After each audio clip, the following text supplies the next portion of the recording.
Hey folks, well, the Yukon's back in the shop. We've got some more upgrades here I'm working on before we head south in a few weeks. So what am I working on? Well, it's always bugged me that we have an outside shower here, but I have to go in the camper to turn the switch on and off, the water pump switch on and off. Why not have a switch out here? On more than one occasion, we've had muddy boots or the dogs got into something and I want to hose something off with the outside shower, but I have to open up the camper and run the slides out to turn the water pump on and off. It's annoying. So it was something I intended to do in our Mammoth, but I never did. But the Yukon is definitely getting this upgrade, and it's getting done today. So how do you accomplish this? You need two, what they call three-way switches. I've obviously just got one here for an example, but you need a three-way switch, just like you'd have in a house, that allows you to switch a device in two locations. I chose to get a lighted switch, which does require some extra wiring, but the advantage is I can visually tell whether the water pump is on and off, which is helpful for three-way switches because there's no on or off to these switches. They could be on or off in either position.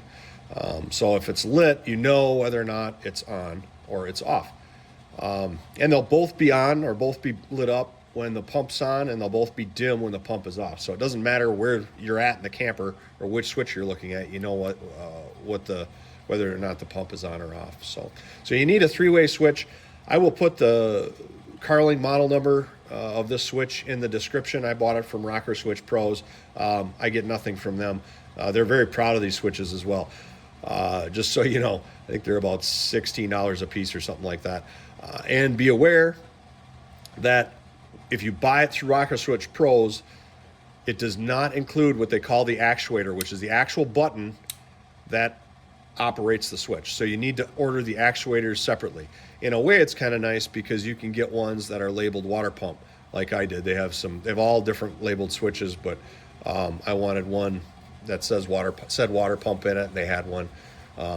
So that's kind of cool.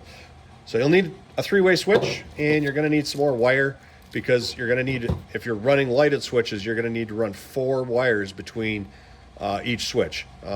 So 4 wires from this switch up to the other switch. You do need some other wires that go to the water pump and for your power source as well. But I will put a wiring diagram in the video somewhere so you can see how it is wired. That way, if you want to do something similar, you've got the switch and you've got a wiring diagram to go off of. I also really don't like how these mount.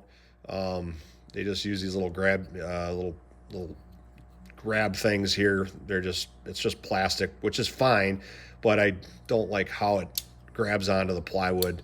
I also don't want to have to cut the absolute perfect hole because they really don't give you much margin of error here for the little rectangular hole you have to drill. So I made just a mounting block here that I can use screws to attach it with, and that just clips into that. So it also gives me a little bit more leeway for cutting my hole. So I'm not sure where I'm going to mount it in here yet. I'm thinking probably to the left of the outside shower, but once I get this opened up, I'll figure that out.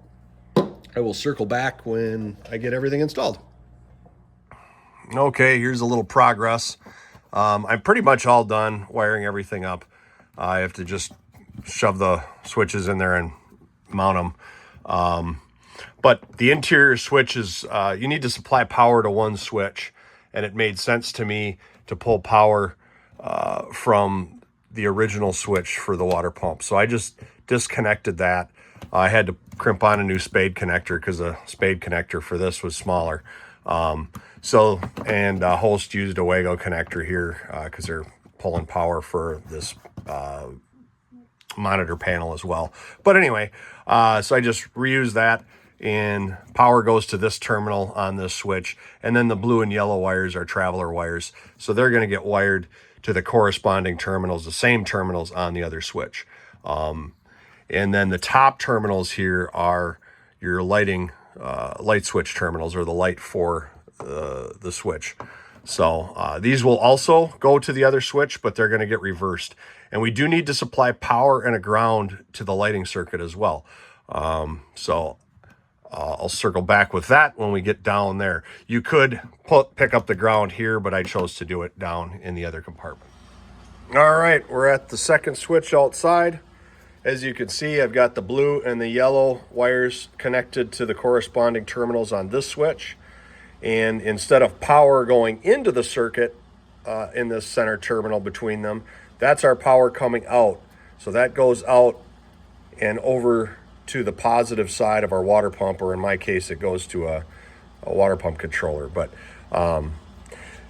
this is also where we're going to pick up our positive power for our lighted switch circuit as well. Obviously, we want the light on when the pump is energized. So when there's 12 volts going through this wire, that's where we're picking up 12 volts to send to our lighting circuit. So I just spliced in that to our positive, or to the positive side of the lighting circuit. And then on the negative side, we needed a ground. So I spliced in this white wire to ground the lighting circuit. And this is just run into the compartment and body grounded. So that's our three-way lighted switches for our water pump. Take it easy.